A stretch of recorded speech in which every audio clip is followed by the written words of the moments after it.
Pushpa Goswami test of ગુજરાતમાં તમારું સ્વાગત કરું છું। આજે આપણે બનાવશું ઢોકળા। 10 મિનિટમાં ખાલી ઢોકળા બની જાય એ આપણે ખાટા ઢોકળા બનાવશું। તો તે કેવી રીતે બનાવવાના અને કેટલી સામગ્રી જોશે તે આપણે જોઈ લઈશું।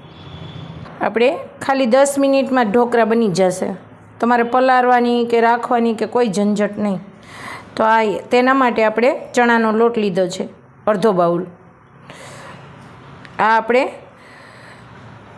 3 થી 4 ચમચી રવો લીધેલો છે। આ થોડોક જાડો આવે ને રવો એ જ લીધેલો છે ને આ છે ચોખાનો લોટ ને આપણે ખાટી છાશ લીધી છે, 1 બાઉલ છાશ જોશે।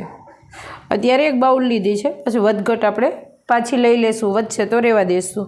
ને આપણે જોશે ઈનો ને થોડાક આપણે લીંબુના ફૂલ ને ટેસ્ટ પ્રમાણે મીઠું અને ચપટી હળદર ને આ આપણે ધાણા, આ એટલા ધાણા લીધા છે આપણે ને 2 તીખા મરચાં લીધા છે, 1 આદુનો ટુકડો ને 5 કરી લસણની। આપણે ચણાનો લોટ નાખી દઈશું, રવો અને આ ચોખાનો લોટ, ત્રણેયને થોડોક પહેલાં મિક્સ કરી દેવાનું।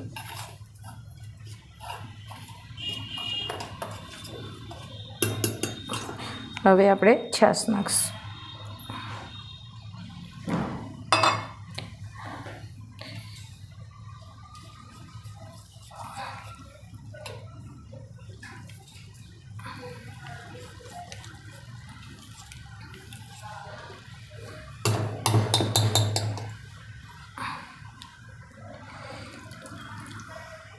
આપણે છાશ થોડી થોડી કરીને નાખવાની, એકસાથે નહીં નાખવા દેવાની, નકર ચોખાનો લોટ હોય ને એના હિસાબે ગાંઠ જેવું જામી જાય, એટલે થોડી થોડી નાખતા જાય ને આમ ખીરું આપણે બનાવતા જાય ને તો સરસ થાય એમ। એટલે એક પોઈન્ટ તમારે ધ્યાન રાખવાના, ચોખા આ ઢોકળા આપણા પોચા અને મસ્ત બનશે।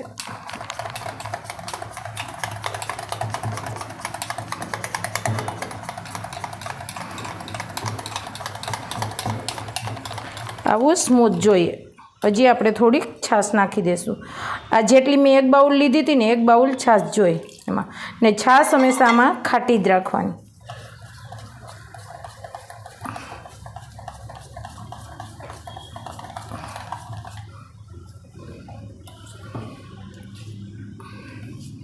હવે આને આપણે ખાલી 3 થી 4 મિનિટ માટે જ આપણે એને રહેવા દઈશું, કેમ કે રવો છે એટલે થોડોક રવો ખીલી જાય ત્યાં સુધીમાં આપણે આ ચટણી બનાવી લઈશું। એટલે આ થઈ જાય ત્યાં આપણું ચટણી પણ થઈ જશે। અને જાજો રેસ્ટ જ નથી આપવાનો। ધાણા લીધા છે એને આપણે પાણીમાં ડાયરેક્ટ ધોઈ નાખવાના, ધોઈને હવે કટ કરી લઈશું, મોટા મોટા આપણે કટ કરી લઈશું।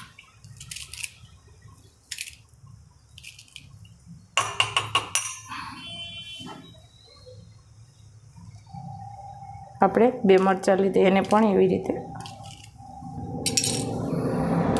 લસણ પણ આપણે એમાં નાખી દઈશું।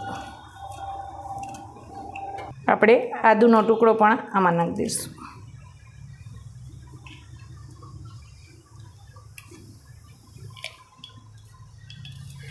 આપણે ટેસ્ટ પ્રમાણે મીઠું લઈશું। ખીરાના ભાગનું મીઠું આમાં જ નાખી દેવાનું છે, એટલે પછી ઓમાં આપણે કાંઈ ઉમેરવાનું નથી, આ ખાલી પેસ્ટ જ નાખી દેવાનું, એટલે આપણે એના ભાગનું પણ આમાં જ મીઠું નાખી દઈશું। ખટાશ માટે આપણે લીંબુના ફૂલ વાપરવાના, લીંબુ નથી લેવાના, લીંબુના ફૂલ જ નાખવાના છે, તો તમારા ઢોકળા મસ્ત બનશે।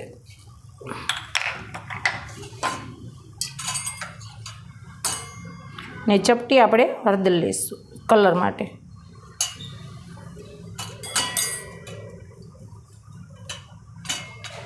પિંચ જેટલી હળદર લઈશું। ચણાનો લોટ છે એટલે કોઈને વાયડો ન પડે એટલે હિંગ નાખવાની। હવે આને આપણે ક્રશ કરી લઈશું। આપણી પેસ્ટ તૈયાર થઈ ગઈ છે।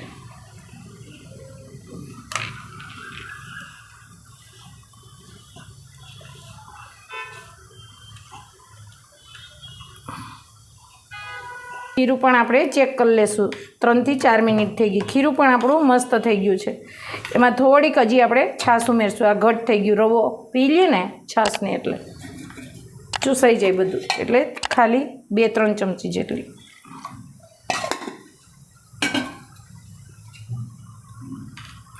તમે ખાટું ન ખાતા હોય એટલું બધું તો તમે પાણીથી પણ કરી શકો. તો તમારે ગરમ પાણી કરવાનું, ઠંડા પાણીથી નહીં, ગરમ પાણીથી.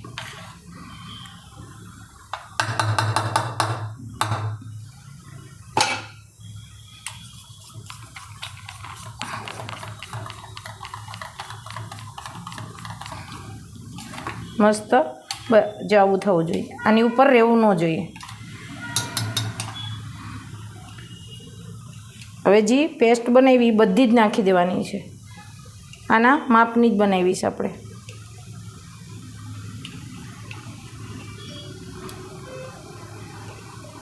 હવે પાછું મિક્સ કરી દઈશું.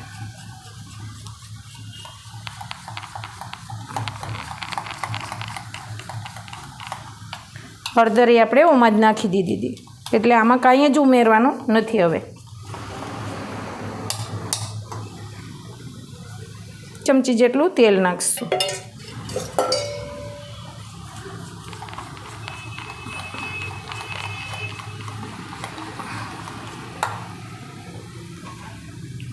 અહીંયા આપણે ગરમ કરવા પહેલેથી પાણી પણ મૂકી દેવાનું છે. હું અત્યારે આ પેનમાં જ બનાવીશ, તમે ઢોકરિયામાં પણ બનાવી શકો. આપણે થાળીને ગ્રીસ કરી લેવાની. પહેલેથી આ બધું તૈયાર કરીને રાખવાનું.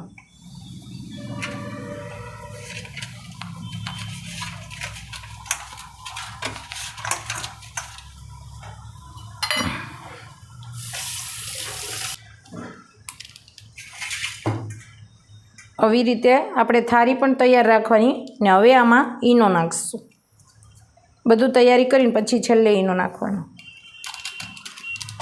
ઈનો આખું પેકેટ એક નાખી દેવાનું છે ને પછી મસ્ત આમ ફેટી લેવાનું.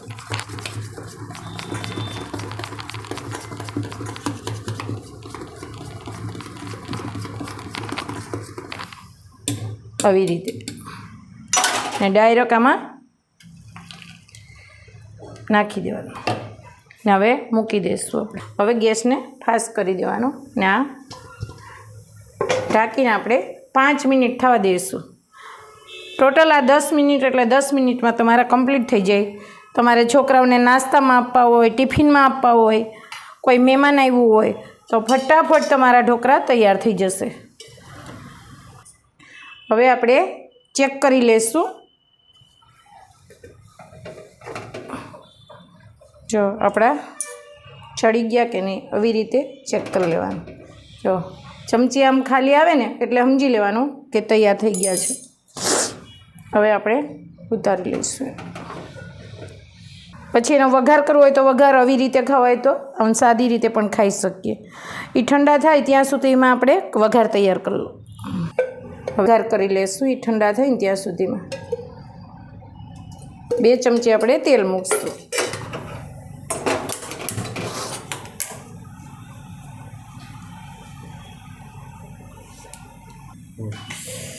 આપણે રાઈ લઈશું અડધી ચમચી.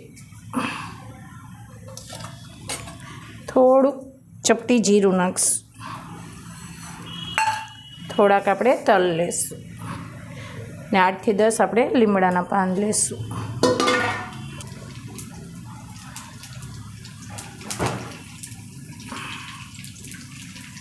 એ તતડે ત્યાં સુધીમાં આપણે આમાં કાપા પાડી દઈએ. મસ્ત ઠંડા થઈ ગયા છે.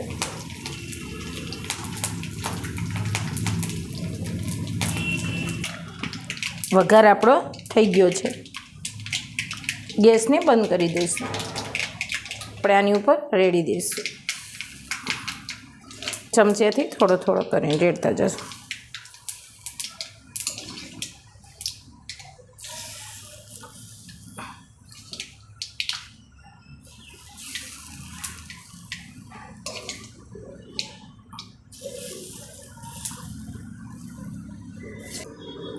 સાઈડમાં નાખી દેવાનું, અંદર સુધી ઉતરી જાય તેલ.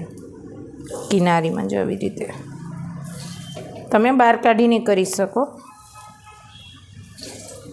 તૈયાર થઈ ગયા છે આપણા 10 મિનિટવાળા ઢોકળા. હું તમને હવે કાઢીને પણ એક બતાવું કેટલા પોચા થયા છે.